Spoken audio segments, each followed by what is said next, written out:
Hello and welcome back to Property Matters on Dublin South FM and on iPropertyRadio with myself, Carol Tallon.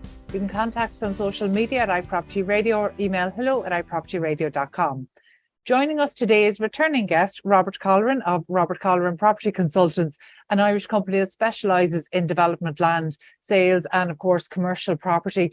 Robert, you're very welcome back. Development land, it's a hot topic at the moment. Yeah, no, thanks for having me on again, Carol. Really appreciate it. My pleasure. And in fact, before we started recording, I actually spoke to you, a little about development land because it is such a hot topic at the moment, but there's huge confusion. Yesterday, I was at an industry event where a very, very senior, two very senior figures in the industry were one made the comment about development land being so expensive and that being a prohibitive factor in development. And the other senior figure said, actually, no, development land is pretty worthless. And part of my job is telling developers development land is worthless right now in the current environment where we can't get planning. Everything is stuck for 2-3 months. And it was a really interesting perspective. I'd never heard anybody come out and say that about development land, but there's so much uncertainty at the moment. So tell me, how are you seeing things in the marketplace? I think housing is still good. Housing is strong, especially if it's residential zoned land. Key is serviced. If it's well serviced. Like the difference between housing and I suppose apartments is you can build as you go. Like you can build in tranches, so you don't have to build it all as one lot. Construction costs are lower. And then you'd like to think that you'd be more successful with planning. Whereas in terms of, I suppose, a lot of the apartment sites, it's really down to the cost of construction, and then it's kind of getting all the, I suppose, the architectural sign off for fire rating, and then as soon as you start building, you have to go and build the entire. Like I'll give you an example. I was involved in a site sale. It's still going through, but the site sale was building 98 apartments, and then between April and now, the cost of construction went up by 4 million. So, and what's that in percentage terms on the? I'm not too sure the overall percentage because I'm involved in the sales side. They're involved on the construction side, so I don't see their spreadsheet or their build out costs, but in terms of that, it was a significant uplift. So then what do? They have to go back to their funder with a revised costing to say, hang on a second, this isn't costing X, it's now costing Y, and can we tweak the plan slightly to cut it back so it could be kind of less basement space and change it through. But the reality is they got the funder to come back again. It's like getting a mortgage approval and then going back again and getting it changed. For more. So that's the problem. It's more to do with funding and not necessarily the purchase, but the development of the project. And then a lot of developers are nearly trying to line up a takeout. So if that makes sense, so they need to buy a site with planning permission, or else do something where the deal is subject to planning permission. So, for instance, I have a site at the moment, and it's only a small site for 18 apartments, and their funding partner backed out. They had to get another partner to step in, and they're talking to approved housing bodies. So it'll end up being for social, but they need to line up that takeout. So it's de-risking it. So in a sense, they can nearly forward fund it, saying that, we're going to get X price per unit from DCC for X outfit. So it could be Peter McFerry, it could be to or Respond or Focus Ireland, one of these groups. So a lot of that is happening. Otherwise, like there's no one really. Well, there's very little build to sell because the cost of construction is just too high. So it's planning uncertainty, and then the risk. At the moment, construction costs, they haven't fully leveled off. They haven't started coming down yet. So everybody, if you're looking at a feasibility, you're looking at what's the cost now. So No, like if you're looking at layman's terms, like it could cost you, like a site cost could have been 90,000 for an apartment site in city centre. That could be down to 65, 70 now. So, then the land values have to come down. So what you were sitting on 2 years ago, you're now having to go back and say, well, the land value for the site now has to come down in line with construction costs. It has to be feasible. There's so many factors at play here, and they're all kind of almost pulling against each other. So, like, just say the example of the one you were talking about there, the one for 98 apartments that went up by 4 million. Did you get any sight on what was driving up that 4 million? Like, was it materials? Was it any particular type of materials? Yeah, it was mainly materials. So it'll be your timber, plastics, supply. Yeah, like your timber. It's probably delays in supply, timber, plastic, steel, all the rest. But also not only that, as I touched on, it's the sign off for the for the fire rating, fire stopping. Since Grenfell Towers, is so much stricter. That's kind of one of the main drivers there. But it's not just that; it's interest rates, it's inflation, it's build cost. So all of that combined with supply, like labor costs are up. I think it'll start coming down, but it hasn't started coming down yet. But maybe Q3, Q4 this year. You might see some price reduction in development. You mentioned funding partners. Are the pillar banks, are the main banks lending for development at all at the moment? They will, but it would be on the basis that the site has planning permission, and the site has planning permission, and maybe a takeout. But like your housing sites, yeah, they'll lend for those, but if you went to a bank with a site without planning permission, then you'd struggle to get for them to lend for the development of it. What they'd nearly do is you might have to go to an independent lender like your Lotus, Castlehaven, or somebody else, and they'd lend for a period of time till you got your planning permission. And then once you got your planning permission and had your I suppose your takeout, you'd go back to a pillar bank and maybe refinance it and look to do that.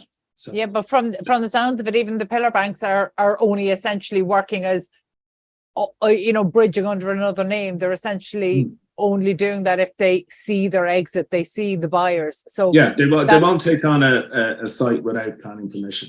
They won't fund development without that in place. It's too risky. And then, like, even at that, I suppose there's a big planning risk. Everybody's talking about NIMBYism, objections. If you look at the delays and the furore on board Planola, there were planning applications going on for two years or longer. Delays. Like I was involved in one for a co-living scheme. They got the co-living planning permission at the end, but it took so long. It was the guts of 2 years. But and I think it's frustrating. I think it's almost kind of an insult to the industry, where you can be looking at an application that might cost collectively or altogether, it might cost 1.5 million or thereabouts, and the delays, the penalty you're getting for those delays, 10,000, capped at 10,000. It's not fair. It's not adequate compensation for the delays that are being faced. I fully agree with you. Like somebody could be on the line for building, a few hundred units, and they could be spending, 500,000, 700,000 euro, to get a planning refusal. So if you got a planning refusal after spending over 500,000, you'd have to put that into your costing. And that could break somebody. And the planning, I suppose I definitely don't want to dwell too long on this, because it just feels like over the last 12 to 18 months, every time we discuss planning, it is just, it's a basket case right now. Do you know what's happening on board? It's almost farcical. Like, what's the feeling amongst your clients, the people who we depend on to deliver, whether it's residential or commercial? I mean, have they any confidence left in the planning system? It all depends on the site, Carol. It kind of depends on the site and the due diligence. Like most developers will have their own architect, their own planning expert, and they'll give them a conservative opinion on it. And then what they'll do is they'll base their costs on the conservative opinion on it. But going for the extra few floors, nobody's going to back that and put a bet on it. You're nearly going to go on. This is what I'm sure I'll get based on what's in the area, what's beside me, what precedent is there. Yeah. But it depends. It all depends on the site, really. It's site specific, but generally housing seems to be good. And then sometimes I think what developers are nearly saying, in some cases, less is more. So rather than trying to fit as many apartments on a site as possible, they might go for a lower density scheme in some cases because it might be more profitable to build out. And then even like I sold a small site in Shankill, and then the purchasers decided to go for housing instead of apartments, given the cost of construction, given viability of it. But I presume as well they're coming into a marketplace where they know the demand is very, very strong, and it's extremely strong for housing. Like your housing supply is at an all-time low. What's nearly better are the commuter belts. If you look at the big, your Glenveaghs, your Cairns, they're going for the outskirts or commuter belts, and then they're going for a price point. The minute they build, they'll have people. They can pre-sell off the plans. If you're in around the commuter belts, you can nearly have it pre-sold. Yeah. Okay. For housing in particular, like the apartment sales, second-hand apartment sales are strong. And then just talking to resi agents, what they're all saying is, look, there's a lack of supply, and there's pent up demand, and then there's more people moving back to Ireland, looking to buy. Like you look at Owen Riley's, I'm looking at your screen drop there, and then I'm kind of watching, the demographic of the buyers in the Docklands. Yeah. And how you track that, and then a lot of the buyers are expats moving back in, but a lot of them are foreign buyers. Yeah. But at the same time, you're talking about all the investors that are pulling out of the out of the rental market. Your mom and pops. We just spoke with Mary Conway of the Irish Property Owners Association, and the sentiment certainly across the rental market has just been getting progressively worse since 2016, with landlords continuing to leave. But I suppose kind of leaving the housing aside for a moment, you're involved in one of the really interesting sectors at the moment, which is so difficult to read and to understand the data on, and that's the hospitality market, because there seems to be almost mixed commentary coming out. So what's your take on kind of bars and restaurants at the moment? I think it's a tough market. I think what's happened is a lot of people might have gotten through COVID. They might have invested in the property for outside seating. They've gotten through COVID. They're back open. Business is good, but the issue there is running costs and staffing. Your electricity costs are up 30-40%. A lot of them are surviving, but just about. But if they're going to get hit with an extra VAT increase from 9% to 13.5%, it could put real pressure on them. But like generally speaking, I've kind of rented out 3 or 4 cafe units recently. They've all gone well, but it's and good quality operators coming in. But at the same time, it's tough. Like some people in the hospitality industry might have to check their hours. So instead of being open 7 days a week, they might just open Wednesday to Sunday, and that's due to staffing or due to energy costs. So is it worth your while running with all your electricity on? Your cooker. Yeah. Once your cooker's on, you could be cooking for one person, you could be cooking for 8 on the same cooker. So I don't know enough about it. I can just see the demand is there. The good operators will survive. But at the same time, will there be a few casualties? I'm starting to see a few more receiverships or liquidations involved now. And what are your expectations of that market over the next kind of 18 months? I think what's happening is the yield rate is changing because it's seen as a higher risk. So what might have been a 6% yield might go to 7% yield. So it could be, 14-time multiplier. So it's not as attractive an asset class.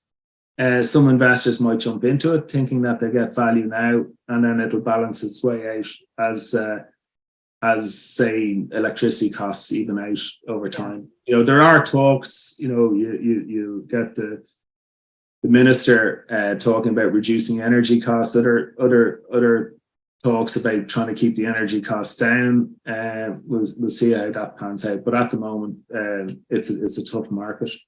Yeah, I'm trying to recall the last time we spoke. I know we talked about co-working spaces, and that's an area that's just blooming at the moment. It's right across the country.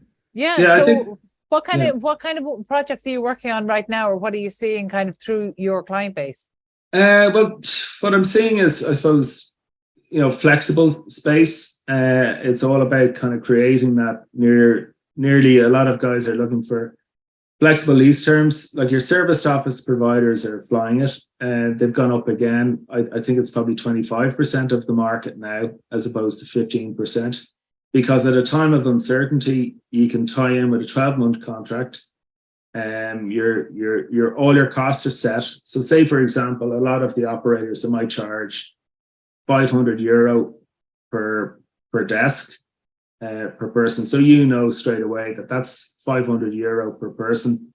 That cost won't change. That's tied in for 12 months. If the market changes, he can reduce, and it gives that flexibility there. But I think everybody's upping their game in terms of what they're providing. So they're nearly providing a third space. So instead of just your Georgian office, they're providing a Georgian office with a cool breakout area or a cafe or extra facilities or amenities. They have to encourage people back into the office. So it's providing all the extras. It's the extra meeting room space. But it's like that. Some people roll it in, and you get your water, your teas, your coffees all included in that. But that's your serviced office space. But then there's more competition coming in. You've Paddy McKillen entering the market. You've other operators coming in, and they're all trying to outdo themselves. It's getting more competitive, but a lot of it's down to location. It's the prime central business districts. Okay, they're opening now in Cork and other areas, and will it go out throughout the country? Probably will, but it's a good solution. Service office space is certainly on the growth. And in terms of flexibility, the other option is flexible lease terms. So before it was a longer term lease, whereas now there's a bit more flexibility. People are getting offered, breaks in year 3 in some cases, which is tying in with what's available in Europe, because there's uncertainty there. A lot of it with the tech market as well. That's kind of driving the market.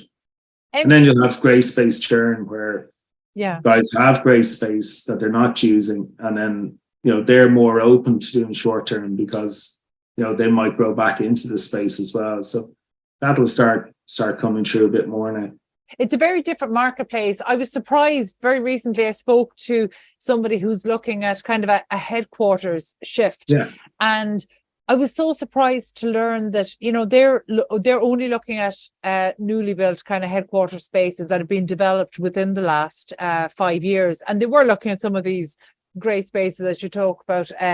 The headquarters that are being subleased for a certain amount of time, but they were surprised, and I was surprised to hear that even those developed within the last 5 years are falling short of really the standards you'd expect, in terms of LEED or BREEAM or other standards that I would have assumed every headquarter delivered, a headquarter type space in the office market being delivered over the last 5 years would have just had that almost a standard, but that doesn't appear to be the case. No, I think what's happened before is that the incentives weren't there, and you weren't forced to do it. Whereas now it's literally box ticking. If you're not bringing excellent, or if your building isn't up to scratch, it'll go further down the list. And then there's always the retrofits, where a building mightn't rent unless it's retrofitted. So a building that could be 20, 25 years old might have to be completely revamped. But it's trying to get that. It's not just it's the workplace wellness with the building as well. So it'll have to be green excellent. Like this new builds, it could be using EcoSem. They could be generating electricity. It could be geothermal. It could be solar. It's bringing it up. It's and then it's there's more to it. It's a case of you're planting. Could be pollen on the roof. It could be really cool placemaking. They're just lifting it up. Like I think iProperty are now trying to put a value on placemaking for your common areas, and they're doing a survey with I think it's with Hassel, PRD, and Gell architects. So they're trying to see what's the financial benefit of it, of getting your third space area, like your garden area or your breakout area up to certain standard for the public, for the public. I hadn't heard about that, and certainly in Ireland, iProperty are really leading the charge in terms of their placemaking. But that would be fantastic if they were putting together the business case for this, because actually then we will see people follow suit beyond kind of the tick in the box exercise that we're seeing for some ESG metrics. It's trying to quantify it. It's trying to say, okay, if you want a headline rent of €65 a square foot, you need to be upgrading the areas in around the office. You need to be creating an area where the public can go and walk and enjoy spending time. You're giving back to the area, but at the same time, it's the office tenants in the area that benefit from it. It's the residential blocks that benefit from it. So it's just trying to quantify that and see, okay, because we're doing this, we'll end up getting higher rents, or people might want to take a longer lease. They might want to, they might be very happy there, rent longer. So yeah, I think that's an amazing initiative. Actually, I'm definitely going to watch that one with interest. And I saw in the UK maybe last year or 18 months ago in the build to rent sector, a similar initiative was undertaken where one of the companies actually kind of set out to prove the business case for incorporating some elements of placemaking, but also breaking down the amenities at a micro level, so that you could actually show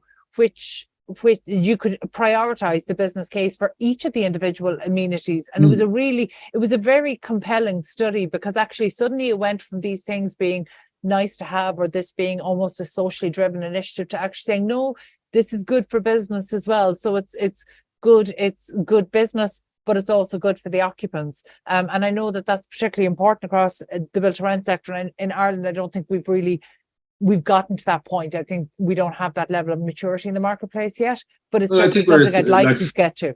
I suppose we're a smaller market, but we're getting there. We're seeing what people are doing over in London, or seeing what they're doing in the States, and trying to implement it here. And then there was the whole impact of lockdown, and then your market, your flexibility here. People were working, maybe 4 days a week. It could be, Monday or Friday off, and then you're nearly trying to encourage people back into the office. So then you're having to offer the extras. It's your cafe, your breakout areas. Some companies are kind of, you're putting on yoga classes, you're putting on the extra things to encourage the office staff back. Not just the younger staff that need to work there, but more trying to encourage the older staff back. That the guys who have the office at home are getting comfortable working at home. They need to come back into the office. But at the same time, flexibility, working from home, that's here to stay.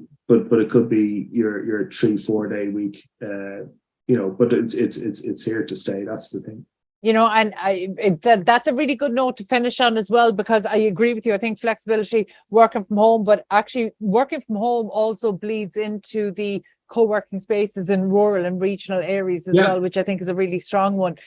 So just before we finish up, Robert, I always love chatting to you because you're uniquely across so many different sectors, so you have a view that maybe not many professionals have, that, you know, you're interacting with developers on the residential and different areas within the commercial market as well. What are your expectations, or what are you sensing from your clients for the next year to 18 months? I think there was a lot of uncertainty. People were holding off on buying development sites towards the end of 22. What they're starting to do is come back and revisit that now. And I think when pricing starts to level off a bit, more clients will jump in. Housing at the moment is predominantly the big interest. In terms of office, it was a bit uncertain, but I think towards, you know, Q3, Q4, there'll be more interest in development land, or more schemes getting pushed through. But at the same time, the planning system has to be fixed, or there has to be a solution to it where it's a bit more streamlined. Final question, Robert. What does fixed look like for the planning? I mean, you talk about planning having to be fixed. What does fixed even look like? I suppose what can be salvaged from what we have? Well, trying to, ideally, if you could get, you know, good pre-planning engagement, you know, and try and have a realistic timeline where it's not pushing out beyond 18 months, you know, where somebody, you know, has a good indication that if they work with the planners, that ideally they'll be able to get planning within 6 to 12 months. I know most subject to planning deals have an 18-month timeline with a pushback for 6 extra months, but that's 2 years. And that would just put pressure on funding. But look, I'm not in that space. I'm not sure how to fix it. But if there was more pre-planning engagement and like a process that worked with different developers, look, the demand is there. It's just providing that supply for. Yeah. You're preaching to the choir to me in terms of pre-planning engagement. I've always felt that, you know, particularly as there's been a rise in objections and observations, and essentially more community involvement, which we welcome because planning is a public function, getting the pre-planning engagement right just makes sense at this stage. And I think, of course it does. And most of the time, a lot of the end users are approved housing bodies. So, you know, I'm on a scheme at the moment, and they're struggling. They're in for 50 units for, I think it's 50 units for Focus Ireland, and they're struggling to get planning for Focus Ireland elderly, you know, through third-party objections, and it's caught up in the planning system. So, you know, it's trying to get that fixed where you're really trying to, you know, bottom it out at the start within realistic timeline, and try and push to get that supply there. Yeah, it's a difficult time to do because people are just so angry, and it's difficult to see that getting better within the life of the current government, and even within the life of the likely next government. So, well, as staff, like, it's like if somebody is looking to rent an apartment now, it's so difficult to rent an apartment.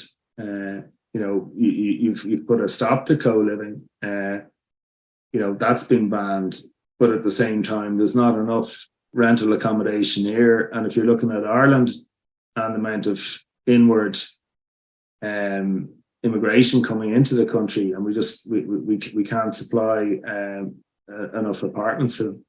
Yeah, and I think Ronan Lyons in the Currency, writing on the Currency, recently said that it's 10,000 units coming to the rental market per year, or per month that we need to keep that turnover functional. So 10 coming to the market, like whether they're new or coming back to the market. But at the moment, I think we've something like, you know, 2,600 or just over 2,500. So yeah, we're drastically below. In terms of policies, are you expecting any policy changes within the next 12 months that are likely to make an impact on housing delivery? I suppose I'm not too sure. I thought there might be something to do with VAT, but I don't see that coming true. But like I suppose it, more so with apartments. I think the state need to get involved with schemes that aren't viable. They're on their way to doing it, but it hasn't started coming in. There's a lot of schemes that at the moment developers are going to hold off on building until the build costs come down. It's just not feasible at the moment, and nobody's going to build for a loss. If you build for a loss, you're out of business. So it's a difficult situation. Is there going to be something done on that? Is it going to be contribution towards each apartment? Something has to be done, because otherwise it won't get built in a lot of cases. So I feel like I feel like we've been saying that for a while, that it is something that at some point policymakers are going to have to wake up and see that what they're doing isn't working, and that actually it's going to take some drastic policy changes to turn the ship around as quickly as we need it. But unfortunately, I've been optimistic for too many years now. I'm losing sight of the optimism. But listen, that's probably as many problems as we can tackle in one day. So thank you for being so generous with your time. No problem. So that was Robert Colleran of Robert Colleran Consultants, and we need to take a quick break now. Stay tuned.